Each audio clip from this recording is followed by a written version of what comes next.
Olá, meus irmãos em Cristo e amigos queridos. Graça e paz sejam multiplicados sobre a vida de vocês. Vamos orar? Estaremos orando o Salmo 89, do 1 ao 52. É um salmo longo, mas é o último capítulo do livro 3 de Salmos. Paizinho amado, em nome de Jesus Cristo, viemos em Tua presença orar a Tua palavra, que é fiel e verdadeira. E mesmo que nós não compreendemos todas as coisas nela contidos, ela se cumpre e ela se cumprirá em tudo. Do 1 ao 4, o salmista diz: As benignidades do Senhor cantarei perpetuamente, com a minha boca manifestarei a tua fidelidade de geração em geração. Pois disse eu, a tua benignidade será edificada para sempre. Tu confirmarás a tua fidelidade até nos céus, dizendo: Fiz um concerto com meu escolhido, jurei ao meu servo Davi. A tua descendência estabelecerei para sempre, e edificarei o teu trono de geração em geração. Ô Paizinho Santo, que coisa linda é a tua palavra. No Salmo 88, Ezraíta, o poeta que escreveu o Salmo, fez uma oração de lamento. E aqui no Salmo 89, do 1 ao 52, a sua oração é profética, messiânico, cumpriu em Jesus, o qual o Senhor reafirma a sua aliança que o Senhor fez com Davi, que a sua semente reinará para sempre, e esta semente é Jesus Cristo. Do 5 ao 8, E os céus louvarão as tuas maravilhas, ó Senhor, e a tua fidelidade também na Assembleia dos Santos. Pois, quem no céu se pode igualar ao Senhor? Quem é semelhante ao Senhor entre os filhos dos poderosos? Deus deve ser em extremo tremendo na Assembleia dos Santos, ou seja, na reunião dos santos, e grandemente reverenciado por todos os que o cercam. Ó Senhor, Deus dos exércitos, quem é forte como tu? Senhor, com a tua fidelidade ao redor de ti. Ó Senhor, como não te louvar? Se os céus e todo o teu exército celestial te louvam, quem somos nós para fechar a nossa boca? Quem somos nós para calar os nossos lábios diante de tamanha grandeza? Ninguém, nem nos céus e na terra, embaixo da terra, é semelhante a ti. Senhor, eu me prostro, eu me rendo a ti, Senhor, em reverência. A tua majestade, a tua santidade, a tua fidelidade nos constrange, Senhor, a sermos mais fiéis, porque o Senhor é fiel. Em 2 Timóteo 2:3 diz: se formos infiéis, ele permanece fiel, pois não pode negar a si mesmo. O caráter do Senhor é imutável. E nós, como os teus servos, como os teus filhos, devemos buscar a fidelidade ao máximo. Do 9 ao 14. Tu dominas o impeto do mar. Quando as suas ondas se levantam, tu fazes aquietar. Tu quebrantaste Raabe como se fora ferida de morte, espalhaste os teus inimigos com o teu braço poderoso.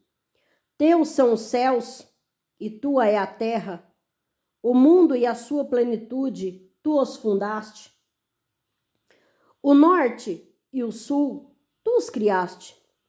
O Tabor e o Hermon regozijam-se em teu nome. Tu tens um braço poderoso, forte é a tua mão e elevada a tua destra. Justiça e juízo são a base do teu trono. Misericórdia e verdade vão adiante do teu rosto. Ô Papaizinho Santo, como é lindo, como é maravilhoso ver a tua fidelidade e a tua santidade. Esses versos do 9 ao 14 faz referência ao Êxodo, quando o Senhor abriu o mar pelas mãos de Moisés. Raabe, aqui é outro nome para o Egito, também figurado por monstro dos mares. que são inimigos de Israel. Norte, sul. Tabor é o oeste. Hermon é o leste. São montes da Galileia. Ou seja, os 4 cantos de Israel regozijam, ou seja, se alegram em extremo em teu nome, que é poderoso. O teu trono, a base do teu trono é justiça. Justiça é socorro ao aflito. É quando vemos o mal sendo aniquilado, sendo punido. Juízo é a condenação para os infratores, ou seja, os desobedientes. Essas são a base, o alicerce do teu trono. Misericórdia e verdade vão adiante do teu rosto. Significa que antes de executar o juízo, ou seja, a condenação, o Senhor nos dá a chance de arrependimento, ou seja, a tua justiça age antes do juízo, da condenação. Ninguém faz isso, só tu, Senhor. Só tu é misericordioso assim, só tu é benevolente assim, de nos dar chance de arrependimento antes mesmo de nos condenar. Como o Senhor é maravilhoso. No verso 15 ao 18, bem-aventurado o povo que conhece o som festivo, andará, ó Senhor, na luz da tua face. Em teu nome se alegrará todo dia, e na tua justiça se exaltará. Pois tu és a glória da sua força, e pelo teu favor será exaltado o nosso poder.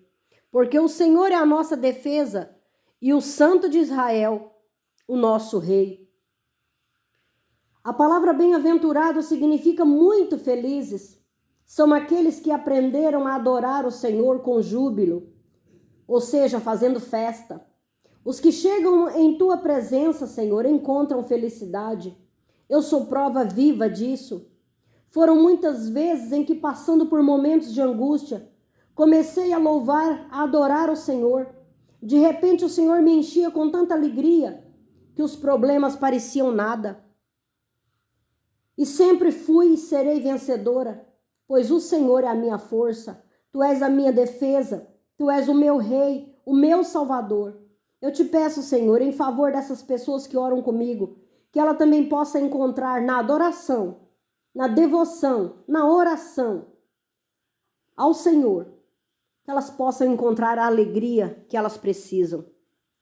No verso 19 e 20 diz: então em visão falaste do teu santo e disseste: socorri um que é esforçado, exaltei a um eleito do povo, achei a Davi, meu servo, com meu santo óleo o ungi.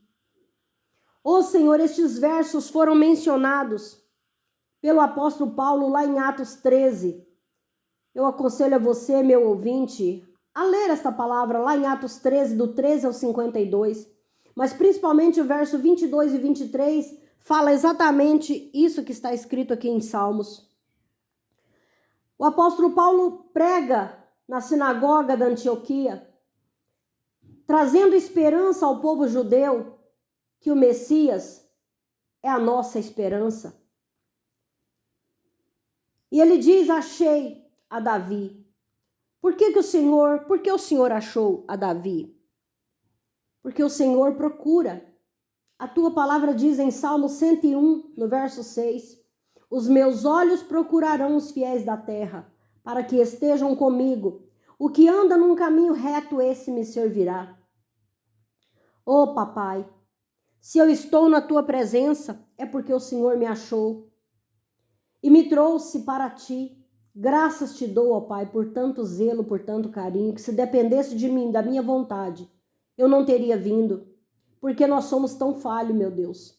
Mas é o teu amor, a tua palavra diz que o Senhor é que nos amou primeiro. Se hoje nós podemos te amar, é porque o Senhor nos amou primeiro.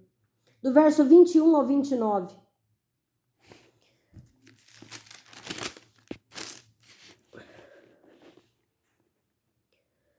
Com ele a minha mão ficará firme, ou seja, com Davi, né, com a descendência de Davi. A minha mão ficará firme e meu braço o fortalecerá. O inimigo não o importunará e nem o filho da perversidade o afligirá.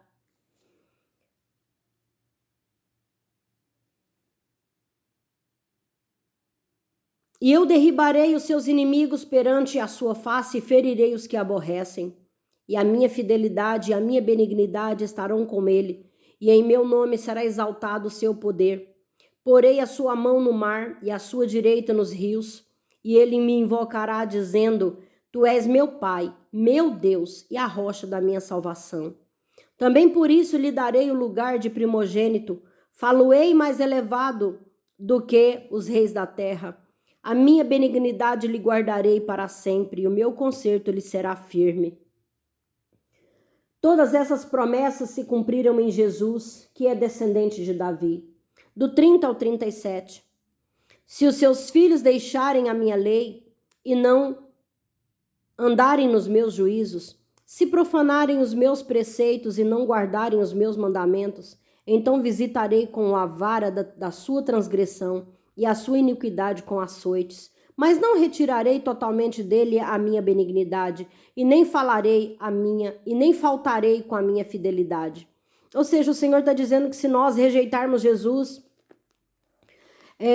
ele vai nos castigar, ele vai nos açoitar, ou seja, ele vai nos mostrar o caminho, né? Quando o salmista diz que a vara e o cajado consola, é isso, o Senhor vai nos conduzir para o caminho correto, que é a presença do Senhor. No verso 34, não quebrarei o meu concerto, nem alterarei o que saiu dos meus lábios. Uma vez jurei por minha santidade, não mentirei a Davi. A sua descendência durará para sempre, e o seu trono será como o sol perante mim. Será estabelecido para sempre como a lua, e a testemunha no céu é fiel. Ou seja, lá em Mateus 11, 27, Jesus chama Deus de Pai. Jesus é o primogênito de Deus e ele foi elevado aos céus, ao trono do Pai. Do verso 38 ao 52. Mas tu rejeitaste, agora o poeta Ezraíta muda completamente o modo da sua profecia. Aí ele diz: mas tu rejeitaste e aborreceste, tu te indignaste contra o teu ungido, abominaste o concerto do teu servo, profanaste a sua coroa, lançando-a por terra, derribaste todos os seus muros, arruinaste as suas fortificações. Todos os que passam pelo caminho o despojam, tornou-se ele o opróbrio dos seus vizinhos. Exaltaste a destra dos seus adversários e fizeste com que todos os seus inimigos se regozijassem. Também embotaste o fio, a espada, e não sustentaste na peleja. Fizeste cessar o seu esplendor e deitaste por terra o seu trono. Abreviaste os dias da sua mocidade, cobriram de vergonha. Até quando, Senhor? Esconder-te-ás para sempre? Arderá a tua ira como fogo? Lembra-te de quão breves são os meus dias. Por que criarias debalde, ou seja, em vão, todos os filhos dos homens?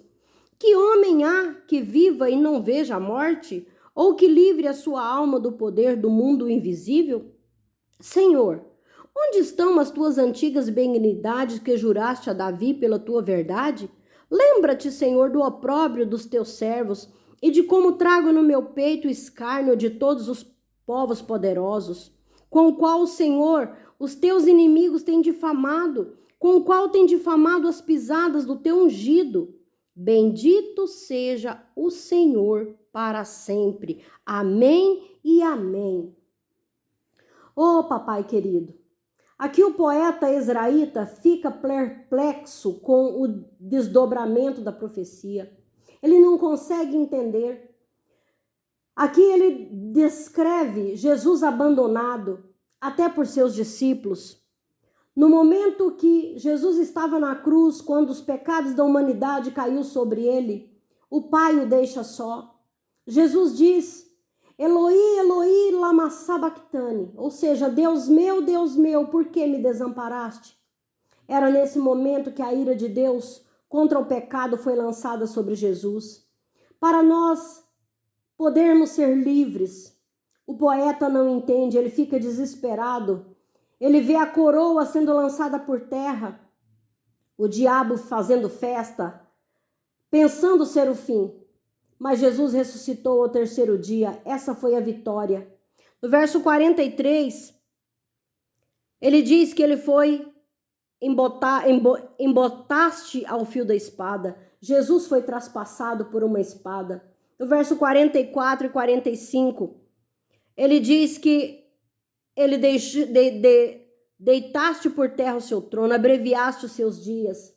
O trono parecia que tinha sido destruído. Jesus morreu muito jovem, aos 33 anos.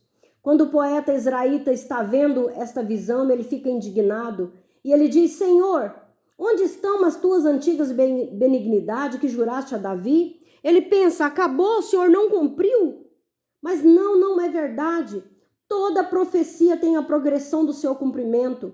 Mas o poeta não viu o cumprimento. Mas nós temos o privilégio de ler a visão profética e saber o cumprimento. Saber que cumpriu tudo em Jesus, que Jesus morreu, que Jesus foi zombado, ele foi desprezado, ele foi humilhado. A coroa foi uma coroa de espinho. Ele foi morto, mas ele ressuscitou para que nós pudéssemos ter a vida e a vida eterna. E o poeta, então, termina o seu salmo, a sua oração, mesmo sem entender, mesmo desesperado, angustiado de ter visto tanta tortura, tanta amargura. Ele termina o seu salmo dizendo: bendito seja o Senhor para sempre. Amém e amém. Então, amados, terminamos o terceiro livro de Salmos, que foi do capítulo 73 ao 89. Então, nós prosseguiremos no quarto livro dos Salmos amanhã. Que Deus esteja abençoando a sua vida. Muito obrigado por ter você aqui. Que esta palavra possa tocar profundamente no seu coração. Que Jesus te abençoe. Um grande abraço.